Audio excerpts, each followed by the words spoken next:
So a lot of speech therapists and ESL teachers are saying this is great for kids because they get so frustrated because they can't speak the language yet. But this is letting them know it's okay not to know. Just keep being curious. So the response that I've had from kids and educators and parents have just been phenomenal, where they just go, wow, I just love it. My favorite was when a parent came back to me and said one time, she said, my kids we have reading nights. And when I asked, pick a book, we'll get on the couch and we'll cuddle and read. And she goes, they keep picking the same book. It's yours.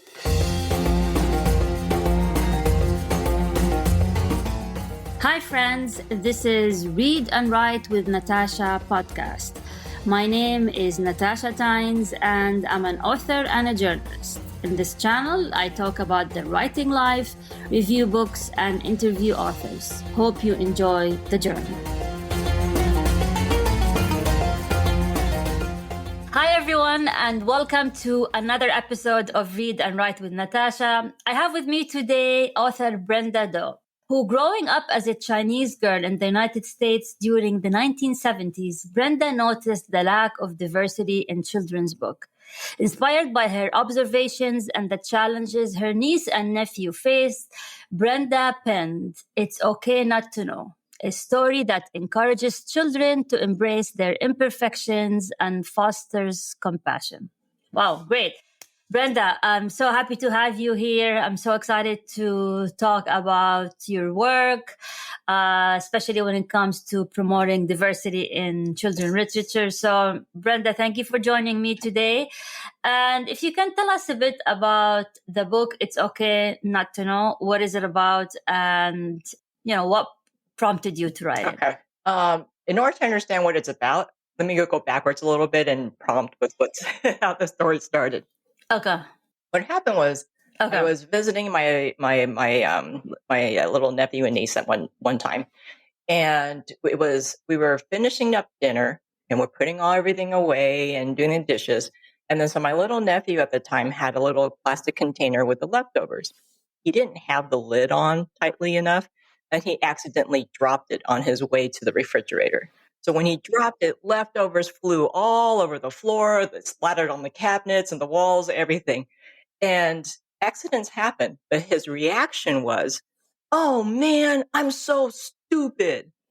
And he was just so upset with himself, and my heart broke because I was thinking it was just an accident. It's okay.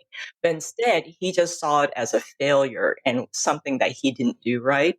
And it's not as if his parents were harsh on him. His parents are very loving. But that's the message he gave himself. And that's how he labeled himself. And then so it really bothered me. I've seen lots of things like that happen throughout the years with different children, including my own upbringing.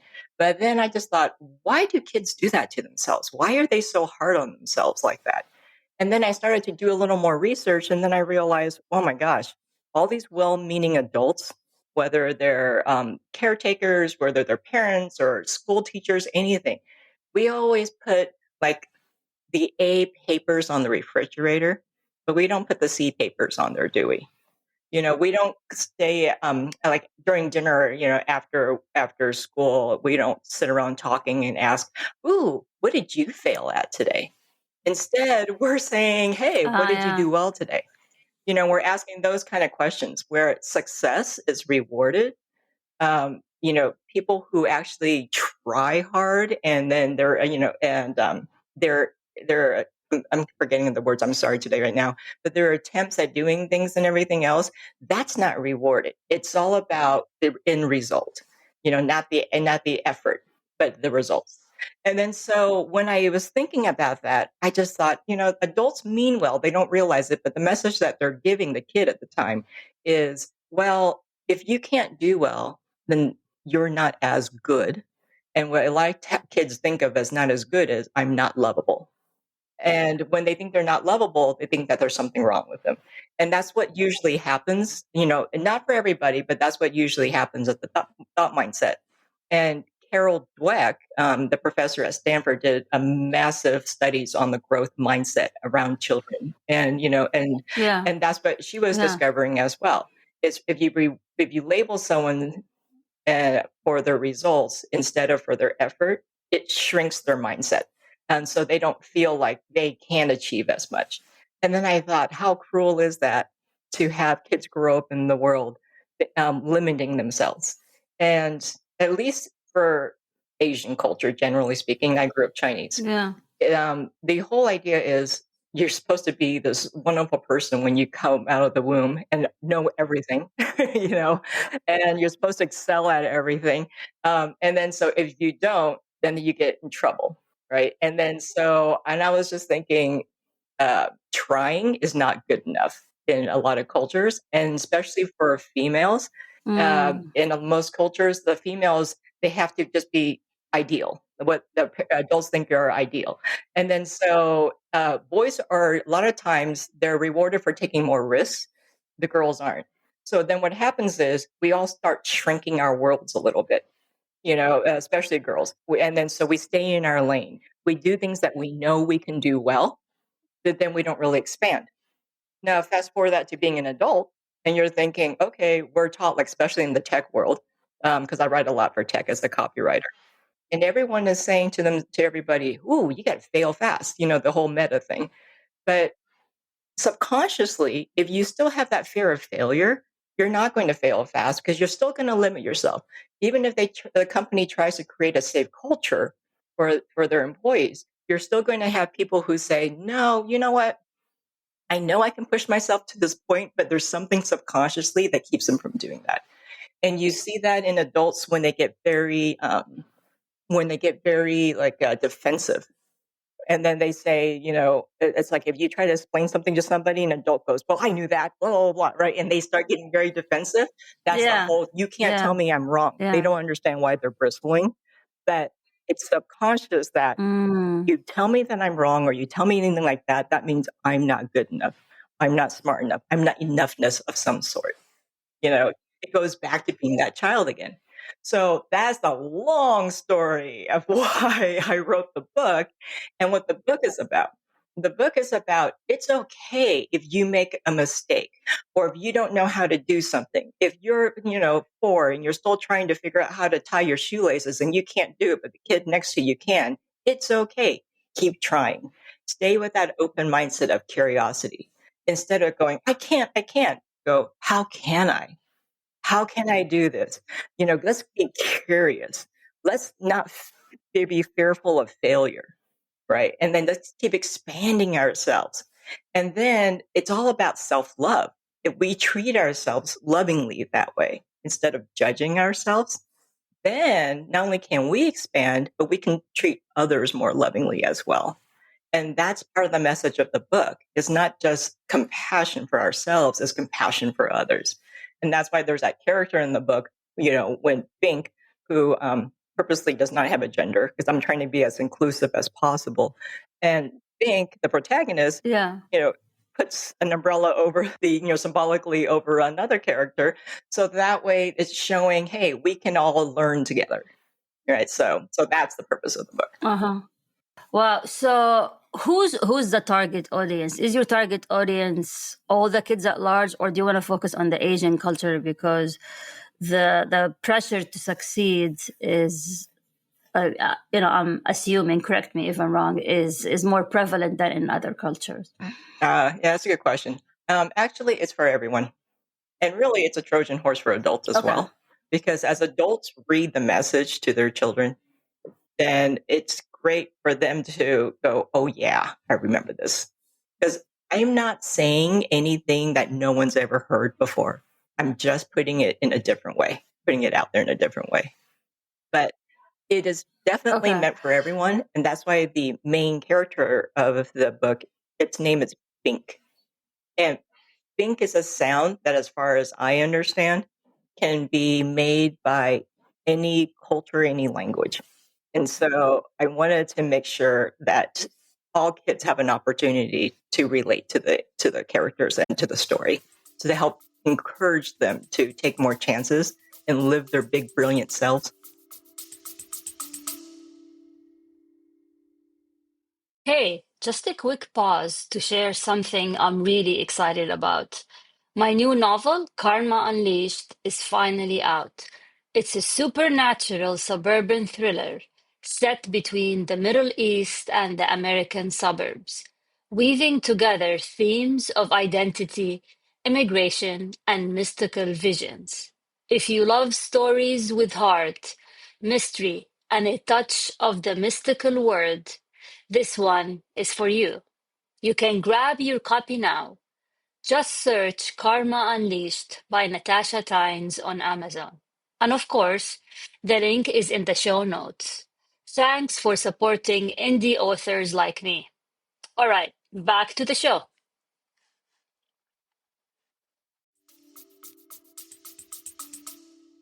Okay. And the characters in the book, are they identified as Chinese or Asian or no? You're trying to stay away from that. Yeah, not at all. Yeah, that's why they're little monsters. Okay. Okay. My gorgeous illustrator, he is so brilliant.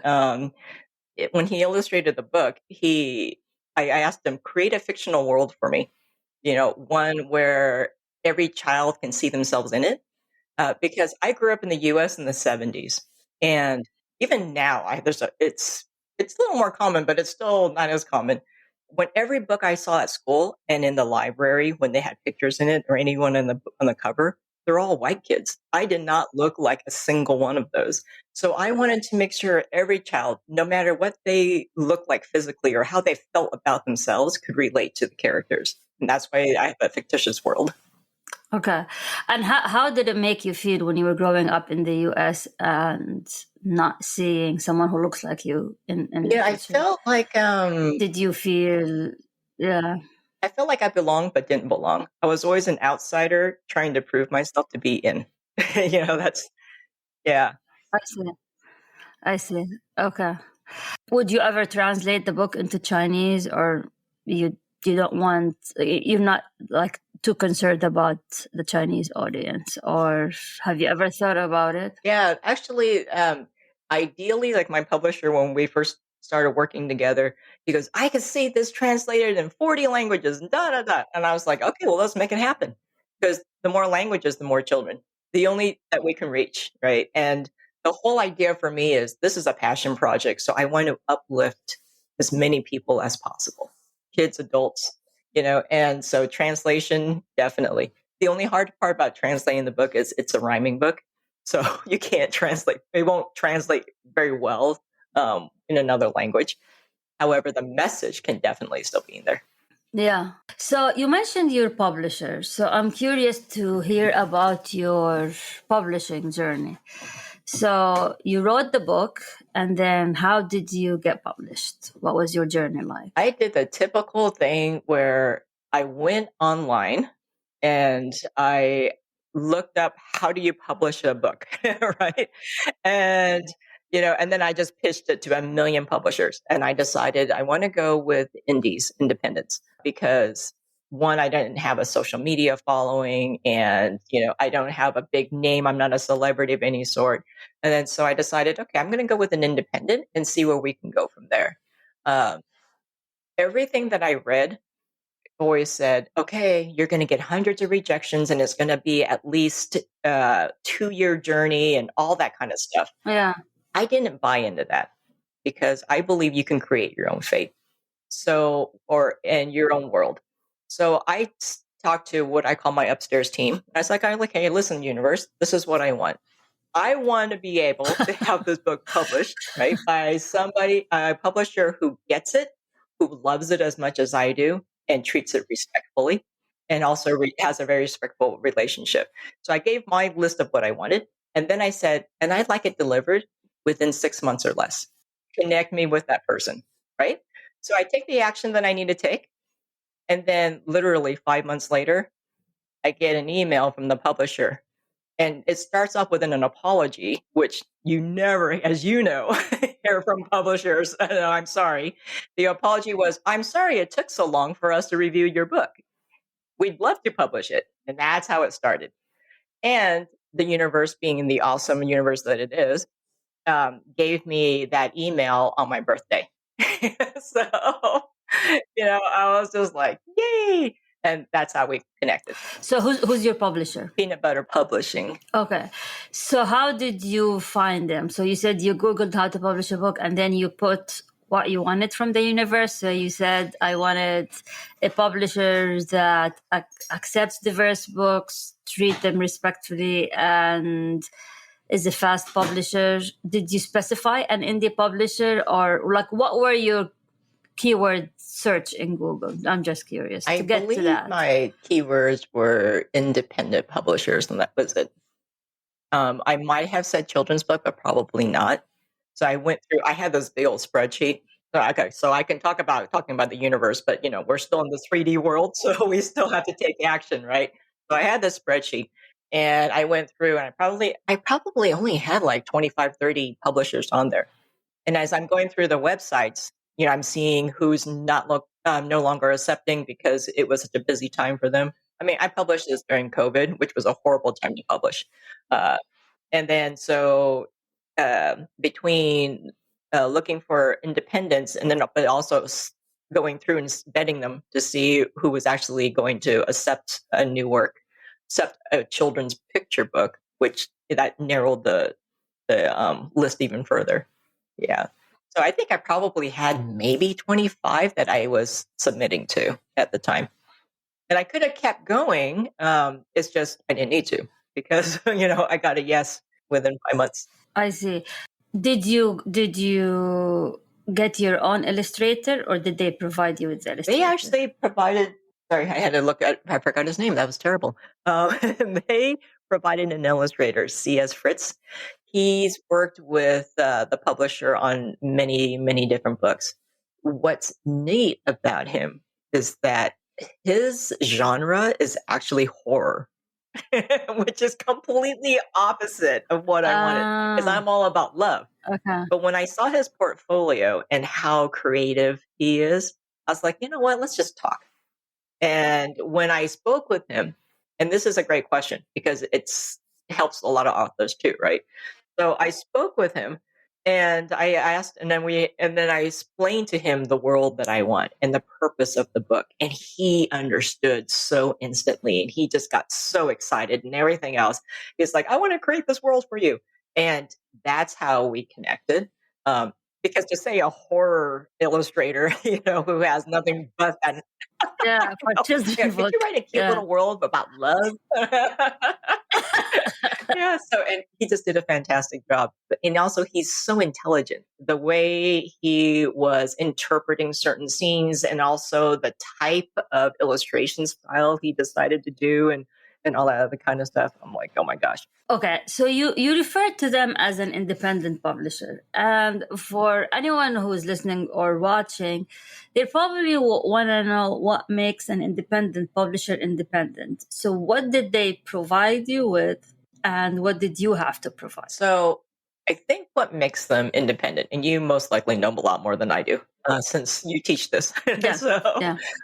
So me being the haphazard customer, basically it's anyone who's just not one of the big guys, like Random House and all those guys, where they control the messaging, they control the marketing, they control a lot of the stuff. They also, as far as I understand, and please let me know if I'm wrong, they also can change the words of the book and also the idea of the imagery and everything if they know it's going to be marketed differently. And so I wanted full control over the message of this because, again, this is like coming from my heart and it's a passion project. And it's like, I'd rather sell, let's say, 10 million instead of 100 million if it's a matter of keeping the integrity of the book, right? So an independent allows you to do that. You have full rights over, how the illustration, the copy, everything about the book itself, and also the marketing. And the independent that I went to, and some people, I think they call them vanity publishers. That might be the same thing. So the independent that I went to did not help with the marketing. They helped me find the illustrator. They helped me connect with people to get the endorsements for the book itself before it was published. So all of that was wonderful and very helpful. The marketing itself, you're on your own. And they also help you get it printed. the first batch of printing. So I think I started off with like 1,000 books or something like that. Did you have to pay anything out of pocket? Yes. You paying for the publishing of the printing of the books itself, and some of their fees are wrapped up in that. The illustrator, I decided instead of having them help me, I'd be putting all into the package and everything else.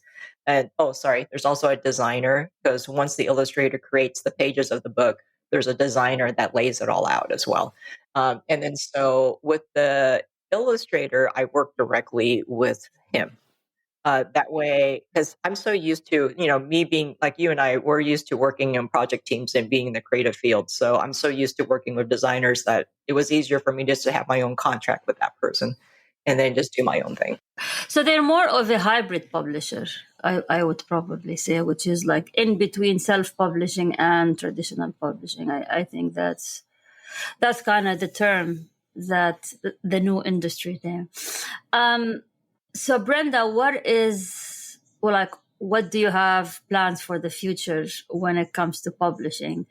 After publishing this book, do you want to keep publishing children's book or books in general, or do you want to focus on your copywriting business? I want to keep publishing more books, children's books, along this vein, because I feel like I have at least probably 6 total in my head that want to come out along this genre. Because Bink is not finished, and it was awesome because my illustrator, when he was finished, he says, "I'm so sad because it feels like I'm just done and I don't want to be done. Write another book," because he just loved the world and the characters so much. And I told him, "It's like, don't worry, I am not a one-trick pony. There is more coming. So once this one goes out into the world and does its magical thing, then there are more to follow." I tell people I kind of liken the book to like Dr. Seuss meets Brene Brown. Where I make the concept really easy. Yeah, I like that because it is a simple rhyme. I mean, there are only 230 or something like that words in the entire book. I mean, it's short, but the impact is powerful. So I got more of those in my brain coming out. Cool. And you want to stay with the same publisher, or you have? I don't know yet. Yeah, It just depends. I'm always open. So I figured, you just never know what's out there in the world. So I just stay open, just like how the book says. Yeah. Okay. Yeah. And what was the reaction you got from readers after because you published the book, I think last year, correct? Yes. Yeah. What was the reaction that you got from the book? The reaction was perfect. Kids loved it. Adults, a lot of times, you either get it or you don't. Because it kind of gives you an idea of the mindset where they are, right? Because you either get it or you don't. And the parents who get it, they're thinking, "Oh my gosh, I got to get this in front of my kid." The teachers love it. Now, if an educator loves it, there's something going on, especially because it touches a lot of the social emotional learning, which the SEL, which a lot of educators are talking about right now. And then and also like one of them was a speech therapist who I went to one because English is not my first language.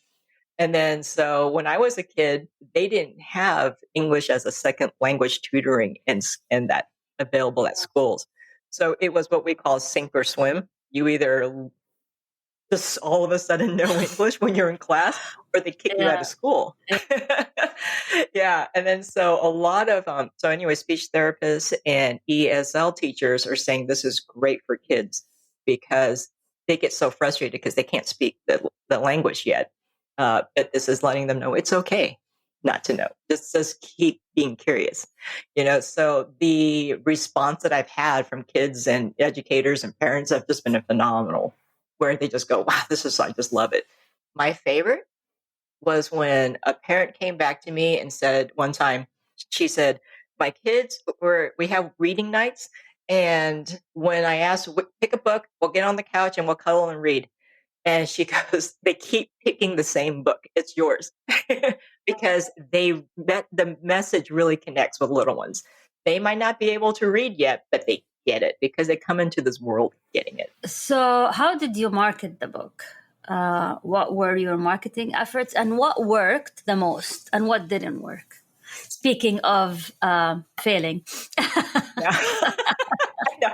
Okay, so you know how you basically anything that you do is basically a lesson you need to learn for yourself. Yeah, this is like therapy Correct. right here. Correct. Yeah. And that is Yeah.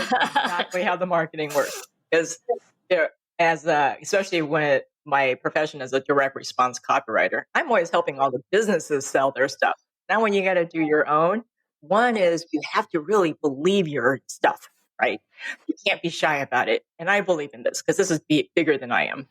And then the other thing is when it comes to marketing, okay, I could call it failures because yes, when you look at the ROI, yeah. But it's like I told someone once because I've been involved in probably 7 quote unquote failed startups. People will come to me and go, "Okay, hey, we need you on our marketing team." Blah blah blah, right? And I've lost so much money joining startups. And when someone said to me one time, I was like, "Wow, you've failed a lot in business." I told him, I was like, well, it's how you look at it. To me, I didn't fail. I was collecting data because I learned from every single experience. So for the marketing side, same thing. I've hired I have a publicist. I have people on social media. I've changed from social media agency to as individual. I've gone and I've got somebody in the Philippines who's my marketing assistant. She's helping me reach out to museum stores, finding sales reps to produce to represent my book at boutique stores and other specialty stores in the U.S. You know, I'm working on the wholesale angle as well as working with individuals. I've done email like marketing to schools and teachers and librarians. I've gone door to door, to libraries and around my cities. I have tried so much. And what's amazing is what doesn't work. And I'm thinking, okay, I'm a marketing person by trade, right? It's like, what am I missing here? And then, so one of it, and this is again the more energetic side of me, is I have to get myself in alignment first. Because I can take all the action in the world, but if I truly, on a soul level, don't believe that I can do it, then I'm not going to create the connections that I need. And then so what I did is I've been getting myself in order because it's been a year and that's very expensive to keep doing all this. As you know, it's been a year of trial and error and trying to understand what's going on and why money keeps flowing out, but it's not flowing in as much as it should. Even though I'm getting all these amazing reviews from people who do read the book. And then so I just thought, okay, I need to get myself in order, get my energy in order, know that I deserve to be out there and I can make it big, and then keep moving forward. So now I'm getting traction. It's been, I think, a year of efforting instead of a year of allowing. So now I'm allowing the success to come in as I keep putting my effort out there. I see. So what worked the most? What worked the most? Numbers wise, I would say it would be hiring my publicist to get me on podcasts. So podcasts. Okay. I heard that a lot from especially independent authors. Is the number one thing that moves the needle for them is the podcast, which It is. it's good news for me. But I like that. It's so yes. Was it 2 days ago? I got an email from because sometimes I take the podcast and I create a blog post of the podcast, like expand on the topic and my analysis and send it on my Substack. And I got a response from one of the readers says, "Oh, what a wonderful interview! I just bought the book." So I thought that was really nice. So I shared the email with the author, and he was very pleased. So yeah, I'm pleased to know that these interviews can move the needle for authors. So you think podcasts? What else? So I think the second one would be if I always think of it probably social media. Yeah. I would not put as much into social media as people would think though. And the reason is because it's just like anything with social media. It's a marketing channel, and it's one of those like being a PR person, public relations. It you know it's one of those where it's a constant slow build. So unless you go viral or something like that, or you already have a huge following. I tried going through the influencer route, but the person who was working with me couldn't do it for very long. So I don't think that I gave it enough of a try. But I would definitely do more of the micro influencers than I would because to me, that's kind of like a more akin to podcasting as far as targeting. I would do that more than posting all the time and paying people to help you post all the time. That's What channels? What channels work the most? For me, because of my audience, I would say it would be Instagram, and I haven't done TikTok. I've heard a lot that TikTok would be good, but for me, it was Instagram. Yeah. Yeah, Instagram. Most of the authors tell me Instagram these days. Okay, this is great. So, what tips would you give to someone who wants to write a children's book? So, let's do a case study. Okay, I have a children's book. It's ready. I have not pitched it yet. It's just sitting in the shelf of the dead manuscripts, I guess you want to call them. So, what would you tell me to do right now? That's your case study. Okay. Then this is coming from someone who hasn't sold 10 million books yet. Yet. You will. Talk to your team upstairs. So if you have a manuscript, let's say, and you've already pitched it to a publisher, or you haven't pitched it. I haven't pitched it. So you haven't pitched it. First of all, I would say get your own self in order and believe that you really, really, really, it's already success. See yourself succeeding. See it already being done. Open yourself up to all potentials and possibilities. It's all about what's possible. Not what you believe as far as what you've seen in the past, but just knowing. That's why I love seeing everyone else's success, seeing a trillionaire here and all that kind of stuff. I'm like, yay, that tells me it's possible. I don't get jealous about it. I get excited for them, right? And it's the same thing. So get excited for that, feel it, hear the publisher talking to you, see the sales going out the door, know that you can play big because that's where you belong. That's where every human belongs, is playing freaking big. Get yourself in order first. Okay. Figure out what success looks like for you, and then also and dream bigger than you think. And then figure out what kind of publisher relationship you want. Because I have friends who have published books through the big guys, and some of them have amazing experiences. Some of them are upset. They might have sold a lot of copies, but they're not as happy as they could have been, right? So it just depends on what's right for you.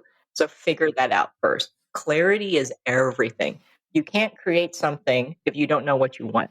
And then so if you know, like, for example, you want that kind of relationship where they offer all the marketing for you, that they take care of you, that they help give you coaching because like I'm not shy, right? And then I came from a sales background, but some people hate to talk about themselves or be in public. Then know that your publisher has a team of people who's going to help you with that. And then so this depends on how much handholding you want as well and how much support you want in the background. Also figure out your budget. As you know, this is an expensive process. You can self-publish through Amazon or Ingram Sparks or something like that and just do a pay per book type of thing. And you can do your own. And some people do a very good job with this because they have such a great social media following. They can sell hundreds of thousands of copies on their own without anybody else's help. And good on them. Yeah. If you don't have that, then you have to figure out, okay, then how much money do I have to spend on marketing? Just, because you're looking easily per year, depending on how big you want to go, easily a 5-figure budget. That's a lot, multiple 5-figure. So at least starting off, a lot of the hybrid publisher that I went to, this quote for me to print, not publish, print 10,000 books and a lot of that kind of stuff. And this is with me doing my own design contract. I think the quote was 22,000. You know, that was kind of shocking. So why didn't you just self-publish? If you were willing to pay that much, why didn't you Yeah. just The reason I self-publish? didn't self-publish is because I wanted the I'm forgetting the word right now, sorry. But you know how when you have a real publisher on the binding of your book, it looks more legitimate than to say, "Oh, I self-published through Amazon." There's nothing wrong with that. Huh? But there's it. But there's No, a I way didn't. around that, and the way around that is you can create your own publishing house. So for me, my first book is published under my own company, which is Suburban Media Group. So that's the publisher. So that's one way See? to do it. I could have saved 20 grand. Natasha, what the heck? You can just buy me coffee. It's okay. Oh my gosh. Yeah, see, all this stuff I didn't know. And that's part of my fault too, is apparently when I did my research, I didn't go deeply enough. Yeah, it's okay. I mean, it takes years to find this out, but yeah. And then with Amazon, when you do Amazon KDP, you can pick your name, and then you have to prove your company, which is easy Yeah. because you already have one. Oh my gosh. Oh my gosh. Okay, well there you have it. There's a tip right there. Start your own publishing house. It's okay. That was the only reason. Yeah, that's I really thought that they could help me with the marketing, and they kind of promised they would, but they didn't do as much as they should. Yeah, but that's and I heard that a lot from people because I talk to authors like 3 times a week at least, and many of them, they wanted the credibility, they wanted the fact, they wanted someone to tell them, you're a good writer, you are worthy of being published, so I am gonna take your manuscript. Oh, that's the word. Yeah, credibility. I was stuck on that. Thank you. But you're right. Yeah, so I fell for that trap. Yeah, that's what we want. Yeah. We all do. I mean, ego is the enemy. That is very true. Yeah. I figured, oh, well, the schools won't take me seriously. The parents won't take me seriously unless I have a, little publisher name underneath it. But no, it's all mindset. Go back to the beginning of the interview. Yeah. You're right. That was a belief right there. Okay, I'm going to kick that to the curb for the next 5 books. Thanks for setting me straight. But anyways, so this has been wonderful, Brenda, and I really enjoyed talking to you. And you actually inspired me about imagining success, manifesting it, and aligning yourself, because I can fall into the trap of failing that can actually personally crush me, and how you look at it also as a data rather than basically an insult to your intelligence. And from your book as well, I like that you're teaching that to the kids from an early age. And I try to do that with my own kids. So my son was trying to learn how to cook, and he's like, "I'm gonna burn the house down." And then I told him the story when I was in college. I did put something in the oven, the alarm went off, and they called the ambulance, and they evacuated the whole dorm. And he laughed, and he thought it was funny, and he's like, "I didn't know that about you." And I was like, "Yeah, I mean, you see me as a good cook now, but like I had to go through multiple failures in order to achieve that." And I think that story really resonated with him, and that's the message that I see in your book as well. So it's really on point, and it's really needed. So thank you again, Brenda. And for anyone who's watching or listening, how can they reach you? How they can get your books? What are ways to reach you? They can reach me on social media, on Facebook, Instagram, and Pinterest, and it's all under the original Brenda Doe. Otherwise, the easiest way is just to go to my website. All the links to the social media are there too, and also links to purchase the book.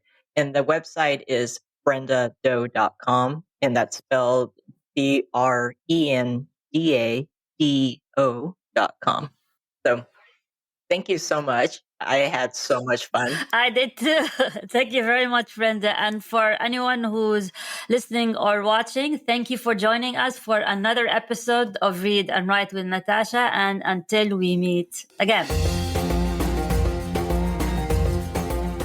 Thank you for tuning in to Read and Write with Natasha. I'm your host, Natasha Tynes. If today's episode inspired you in any way, please take the time to review the podcast. Remember to subscribe and share this podcast with fellow book lovers. Until next time, happy reading, happy writing.